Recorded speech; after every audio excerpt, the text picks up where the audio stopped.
langis, you know. Hello mga kabasic, welcome again sa ating YouTube channel, Motorcycle Basic Mechanic, wherein we can learn repairs and tutorials and vlogs. Please subscribe and click the bell for the updates of our latest videos. Thank you so much and God bless everyone. Yes mga kabasic, welcome again sa ating channel. At ngayon, meron tayong ulit na gagawin dito, Honda TMX 155. At ang gagawin natin dito is magneto kit naman ng ating papalitan, no? Yung oil seal at saka tatlong o-rings ng kanyang mga seals, okay, ng kanyang oil para hindi tatagas. Kasi dito, sa baba, okay, dyan tumatagas yan, no? Dyan. So, magpapalit tayo ngayon. Atin natin gagawin. So, enjoy, sit back, and learn. Okay, mga kabasic. Tanggalin natin to. Ayan. Gamit tayo ng, syempre, 8mm na T-wrench natin. Ayun. Check natin sa loob. Dito. Lawan natin. Yan.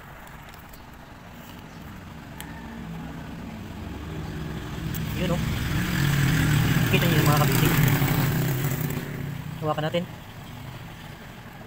Yun o. Oil. Ito mga kabisig, pasadya ng company na lagyan ng para pag nagtagas na oil dyan, is may dadaanan siya dyan. Okay?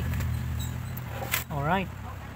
So confirm, may tagas na ang kanyang dito sa plate ng kanyang magneto dun sa loob, may tagas na, kaya gawin natin yan para hindi siya tagas ng tagas. Meron pala dito, ito po, yun o, kita ba, yun, langis, yun o. So check natin yan, buksan natin to. Alright mga kabisig, bago natin tanggalin ay pull out yung ating magneto. So i-top dead center muna natin yung ating piston. So yan mga kabisig, natapos na nating i-top dead center yung ating piston. Ngayon syempre kailangan kontrahin natin ang ating magneto. So gamit tayo ng pangontra, yan. Yung Y tools natin, yan. So isabit nyo lang dyan para makontra siya habang luluwagan natin yung kanyang nut dito sa kanyang magneto. Alright. So ayan, paluwagan na natin. Counterclockwise ang gawin natin sa nut nya. Paluwagan natin at tanggalin ang nut natin. At meron po yung washer sa loob. Isang washer yan, sinungkit natin. Okay, and then okay na. Ready na tayo na i-pull out yung ating magneto. Gamit tayo ng yan. Puller natin. I-lock lang natin yan. Tapos yan, paigpitan natin. Para hugutin niya yung ating magneto. Okay, yan. Yun, okay na yan. So, malambot lang siya.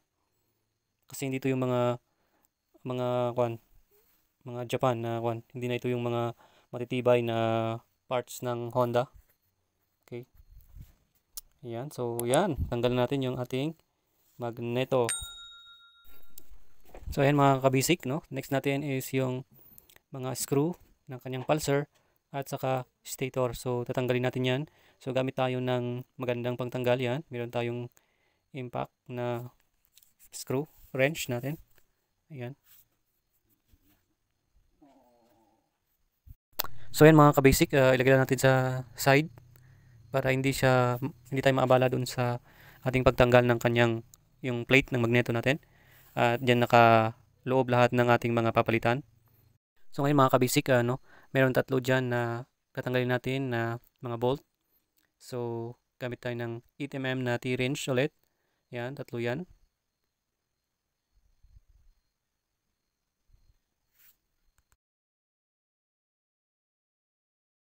So yan, pagkatapos nyan is sungkitin lang natin ng dahan-dahan yung plate na yan para yung kanyang oil seal sa loob ay mahugot kasi nakakuha lang naman yan.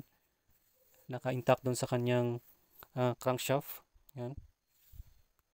Okay, so after bumuhos yung mga oil natin, na-drain na natin din yan ng oil niya, bunutin na natin yung kanyang magneto plate. Ayan. So kung mapapansin natin dito sa plate niya, yung o-ring dyan, ay marami na siyang gasket, silicone gasket. Okay, so naglagay na sila ng gasket. May spring pala doon mga kabisik, huwag natin kalimutan na tanggalin at ibalik mamaya. So ayan, so tumigas na rin yung kanyang oil seal. Yan ang pinaka kailangan na napakaganda yung ilagay natin dyan na original dapat na oil seal. Kasi dyan yung malakas yung force ng ating oil.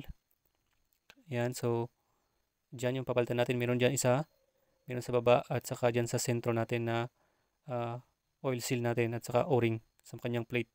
So linisan muna natin lahat yan, and then ikabit natin yung mga pyesa. Okay, dyan mga kabasic is bunutin lang natin yung pin, yan, ng long nose or pwedeng plies. Yan, so andyan yung isang papalitan natin na o-ring. Okay, so yan ang una nating palitan. So yan, sungkitin nyo lang yun yan, no, ng screw, or yung maliit na screw para matanggal. Tumigas na rin yan mga kabasic. So yan mga kabasic, so susungkit natin yung kanyang o-ring yan sa may pin niya. Okay, and then kabit natin yung bago, yung nakita natin na nilagay din na Teflon. So naglagay na rin sila, di ko alam kung original ba nilagay dito or local, or hindi sila nagpalit, kaya naglagay sila ng Teflon at mga gasket maker, okay, sa kanyang mga o-rings. Ayan mga kabasic, natanggal din natin yung nandyan sa baba. Merong o-rings din dyan, o-ring. Ayan, so dahan-dahan lang. Paghugot natin, meron yung dalawang washer. Okay.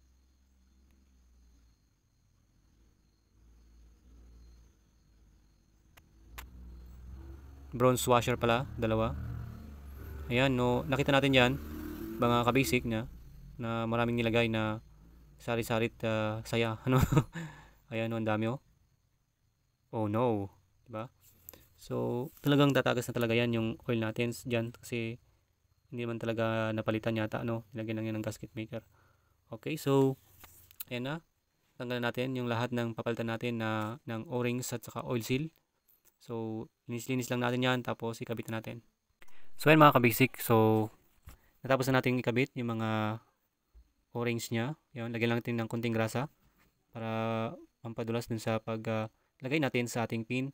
So sa paglalagay dito, medyo mahirap, kaya kailangan natin napupukin natin ng konti. Yung tama lang para pumasok siya. Alright? So inix natin tong nasa baba natin na tinanggal kanina. So tandaan yan, nakaharap dapat yan sa inyo pag salpak natin, no? Yan.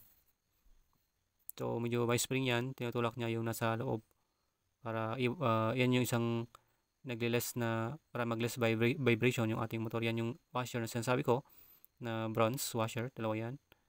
Yan sa likod yung isa, at saka sa harap yung isa, kasama ng bolt. Okay, yan. Pasok lang natin dahan-dahan, then ang gawin natin dyan, pupukin natin ay higitan natin yan, bolt nya, tapos pupukin natin dito sa may uluhan nya, okay, para pumasok, and then ipukin natin ulit, pahigitan natin, pupukin natin doon para maganda yung pagpasok nya.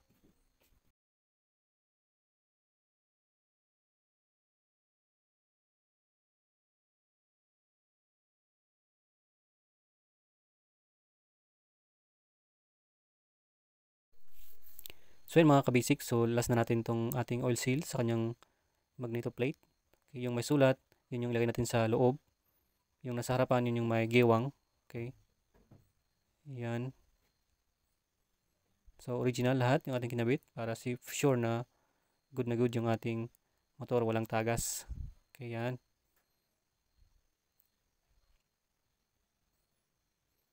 So syempre hindi tayo maglalagay ng kung ano-ano dyan, no, ng gasket maker or ano yan. Diyan, huwag kang kalimutan yan, yung spring bago yung ating magneto plate. Ayan, so ilagay natin yung tatlong tornilyo na nalis natin na 10mm. So balik lang natin yan, and then tapos na tayo mga kabasic. Ganun lang palitan yung nasa loob ng ating plate. So lagay na natin yung ating stator, and then yung pulsar, and then tapos na tayo mga kabasic. So thanks for watching, and please subscribe sa ating YouTube channel sa mga hindi pa nakapag-subscribe, at God bless sa yung lahat.